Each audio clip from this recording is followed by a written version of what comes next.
Hey, welcome back to the Crash Bandicoot Let's Play. We're now on part 11, or part 3 of the gem collecting, and we are coming pretty close to collecting all the gems here because we are finally moving on to the first island, and there are only a few stages we need to get gems in, so we're coming pretty close to the end.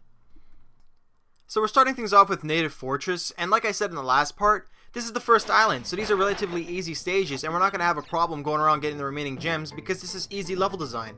And it's especially easy when I'm going around getting Aku invincibility all the time. And that's one thing that I didn't state in the regular Let's Play is how much I like the idea of getting invincibility when you get your third protective mask, or you get your third shield, because it really rewards the skilled players. Because if you're not getting hit while you have a shield, it's like you don't need it in the first place. It's just like insurance. So if you're able to collect 3 shields and get, it's a big reward to a skilled player, because now you can just stomp your way through a level for maybe 10-15 seconds, however long the mask lasts. I don't know, I've never actually took the time to time it or whatever, but it's roughly around 10 to 15 seconds, and it's a really good idea. You know, it rewards the player, it gives you an incentive to not get hit while having a mask, and it gives you the incentive to find more masks because you're just making your job easier going through the level.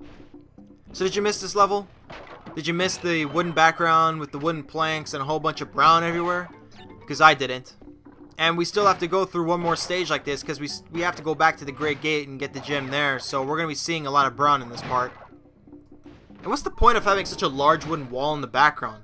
Like, what are you trying to keep out? King Kong or something? Is King Kong threatening your village? Threatening your lives? So you have to make this humongous wall to keep him out? First of all, where are you getting these huge trees from? Like, I don't remember seeing these humongous trees when we were traversing through this island. And how are you getting the strength in order to stack them up like this? And look, the wall ends right there. So if King Kong were threatening you, he could just walk around it. He wouldn't give a fuck. He's like, oh, wall? Oh, there has to be an end somewhere. I just go this way. Whatever, there's no sense in talking about this anyway. I mean, it's a video game, it's not supposed to focus on logic, you're just supposed to have a fun time with it. But am I having fun right now? Is gem collecting fun? I don't know, how many parts did I say fuck gem collecting? I think quite a few. Anyway, if you don't remember, be sure to jump in between the gap of the wooden wall, just to make your life a little bit easier so you can skip some of this platforming bullshit. And all we're here to do is get the gem anyway, so anything to make our lives a little bit easier is always good. So if you didn't notice, once we get to the top of this wall, you can actually see the second and third island in the background, which is cool because that attention to detail is like a foreshadowing of things to come when you're playing this level for the first time.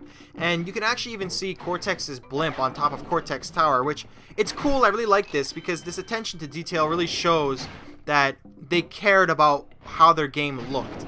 Instead of just putting like a blank background of blue that's supposed to represent the sky, they decided to put a silhouette of the second and third island and have the iconic big tree for the second island and Cortex Tower and Cortex's blimp for Cortex Island. So we need the red gem in order to climb up to these steel crates, which boost us up into the clouds, and now Crash is walking on clouds all of a sudden. I didn't know he had this much ability. I thought he could just spin and jump pretty high, but whatever. By the way, there are a lot of these boxes here, so we're going to be sitting here for a while. And you'd think Crash would get head trauma, or at least a headache for bouncing his head so many times on these crates, but I guess not. And I have 65 lives, and if you recall, we started this gem collecting with 4, because the game resets your lives after you beat the game.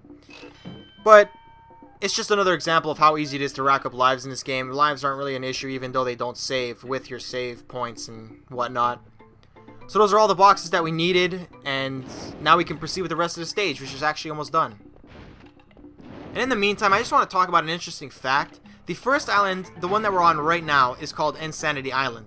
And the third island with Cortex Tower is called Cortex Island. But the second island with the big tree on top of it is actually nameless in this game. Naughty Dog never gave it an official name when they made this game, and it actually takes many years until Radical Entertainment, the new company to take on the role of making Crash games, decides to officially name it Wampa Island in their game Crash of the Titans, where we actually find out in that game that that's where the Bandicoots live. So it's kind of weird how Naughty Dog would go and finish this game and never name the second island. I always thought that was really odd. I guess they felt it wasn't necessary, or maybe they just forgot, but can you really consider Radical Entertainment naming it Wampa Island as like the official name, seeing as they weren't the original creators of Crash Bandicoot?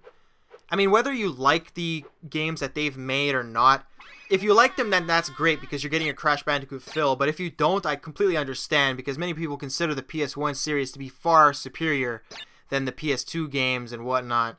So, it's up to you. Like, if you want to call it Wampa Island, sure. If you don't, if you just want to name it whatever, or not name it at all, then I guess that's okay too. It doesn't really matter in the long run, but it's just something to think about. Anyway, we finished up with Native Fortress, and now we're moving on to Rolling Stones, which is an extremely easy, simple level. The only real hazard are these Rolling Stones, and actually, can you even really call them a hazard? They're moving so slowly. If you get hit consistently by them, then I don't think you should be playing this game. Or any games in general, actually, because you're pretty awful. I mean, I get through this in like a minute. And the gem we need to get the remaining boxes in this stage is the blue gem. The blue gem just takes us down into this bottomless pit where the boxes are just lying there. So, kind of a letdown with that because it only takes like a second to get them. And it really doesn't add anything to stage, which is unfortunate. And I actually forgot that I messed up on the embryo bonus stage in this level. I don't think I show it off here. Yeah, when I was invincible, I actually blew up the TNT crates alongside all those other crates, so I didn't get the second icon. But it doesn't matter anyway. Again, embryo stages, you get a whole bunch of lives in them, but you don't need the boxes in order to get the gem, so it doesn't really matter. It's just there for extra stuff, just in case you want a couple extra lives. And I'm invincible once again, so... Man, a lot of invincibility is happening in this part. So here's the blue gem platform. We ride it down this bottomless pit. And can you even really consider it a bottomless pit? It's not even deep. Like, Crash has fallen from higher heights than this, you know? Like, it just doesn't even make any sense. I mean, I guess we wouldn't be able to get back up, but the fact that you die if you don't go down with that blue gem platform is pretty ridiculous. They should have at least made it deeper. Just so I don't have to fucking complain about it. You know? And why do we have to see every fucking gem we collected go by, you know? Like, what are they trying to add? Game time or something? It's not fun to look at all the gems. I know I have them. I already know. It says that I have 21 gems. You don't have to show me every single one of them. You don't. I get it. I have a lot of gems. Fuck. So Rolling Stones took no time at all, and the next level we're going into is Upstream, which only takes about 2 minutes. So again, it's the first island. These are easy stages. We've gone through them before. I mean, what's more for me to say about them, really? It gets to a point where it's really frustrating having to do these stages again just because we didn't have a gem last time. And the gems don't add any new challenge. They don't add much in terms of the level. So it really doesn't feel worth it to go through them. If it added a new level of challenge, you know, if it made me earn the boxes I didn't get before, I'd be completely okay with this type of system, with this type of gem collecting thing. But the fact that it doesn't just makes it really frustrating. But anyway, let's try and talk about something that won't piss us off. So Upstream is actually one of the levels that was shown off before the game's release, you know, to show people what they were doing, how they were doing it, how the game looked, and what direction they were taking the game. And Shigeru Miyamoto himself actually said that he was really impressed with how the water looks in this level. So if you're getting a compliment from Shigeru Miyamoto, you know you're doing something right. And if you don't know who he is the face of Nintendo. He is the one who created Mario, and he's the one who basically runs that company into the ground. I'm just kidding. You know, I'm sure Nintendo is going to go back to the glory days of being the dominant video game developer in the gaming universe and not be a total laughingstock. When they make their next console, the not Wii U, I'm sure then everything will be better. That's what they should call it. They should call it Nintendo's next console, the not Wii U. Because that console so far has been a total fucking train wreck. Anyway, when we get to the end of the stage, there's actually orange gems that we ride to the right, which actually takes us to a new part of the level. And I mean, it doesn't last very long, but I like what they were doing here. If this was longer, if they made me earn my boxes, if they made me earn more boxes here, then I'd be okay with it. And actually, this part here, you can fuck up. It actually requires timing and requires patience, so I like that. If I can earn these boxes and I have a chance of dying, then by all means do it, please, because I would rather have challenge than to be a total fucking cakewalk. So at least this level added a little bit extra. I mean, it gave us something a little new, you know? It gave us something new. It didn't last long. It lasted like 15 seconds, but hey man, that was 15 seconds of new gameplay. So, you better be fucking thankful. Anyway, that was Upstream. Quick, easy level, even with the orange gem. And now we're going to be moving on to the Great Gate, which has a lot of brown and wood and more brown. And just like Native Fortress, there's a lot of brown. Because in no way does brown look shitty. If you're going to put a lot of color into something, don't make it brown. Come on. I mean, I guess, yeah, there's a lot of wood and whatever, so you have no choice, but I think that gives you the incentive to not make a level that has a wooden wall in it, you know? Whatever. It's okay. There are colorful pillars in between every once in a while. I mean, at least there are green plants in the bottom.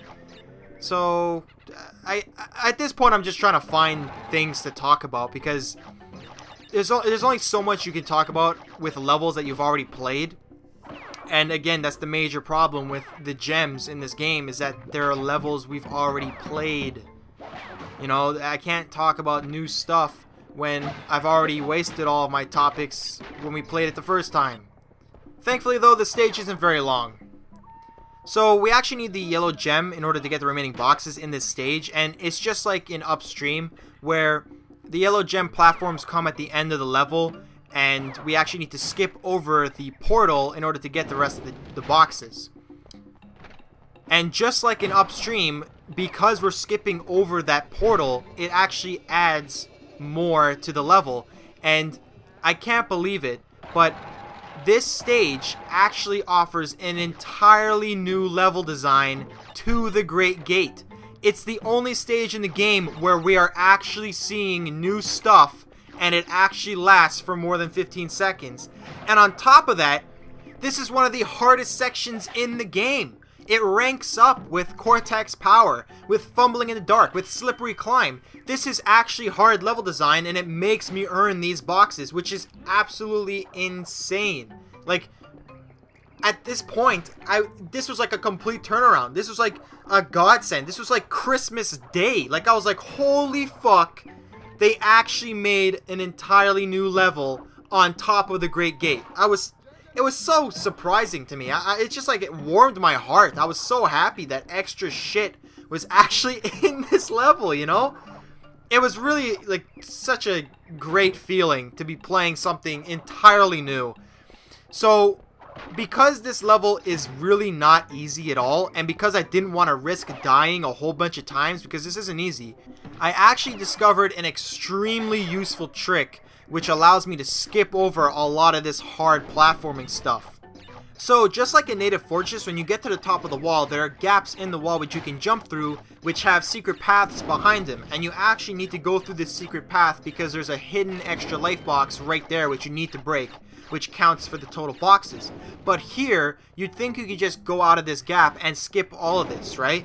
But you actually can't, because the only way you can get up here is using that bounce crate, which counts as one of those boxes we need to break. So it tries to trick you, because right here we actually need this box. So I discovered a neat little trick, which you just seen right there, where you can actually break the box and get the bounce at the same time.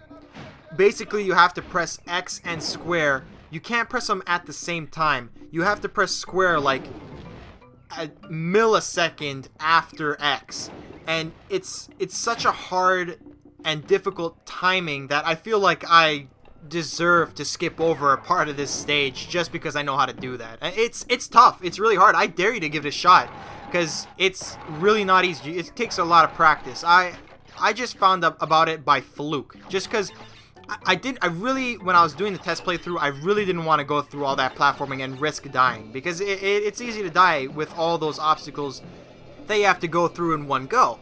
So I just kept trying and trying until eventually I got it down, I figured it out, and I'm able to do it pretty consistently now. So if you can do it, that's great, because you skip a lot of the platforming and you don't risk dying and having to do the entire stage over again. So I hope you enjoyed seeing that. I hope you thought it was pretty cool to see the spin jump in action, and I hope that was the first time you actually saw the spin jump, because if I know something that others don't, then it makes me feel very warm and fuzzy inside. Anyway, I'll see you guys in part 12, the finale of the Crash Bandicoot Let's Play, where we will finally be going into Fumbling in the Dark, and we'll be getting the good ending of the game. See you then.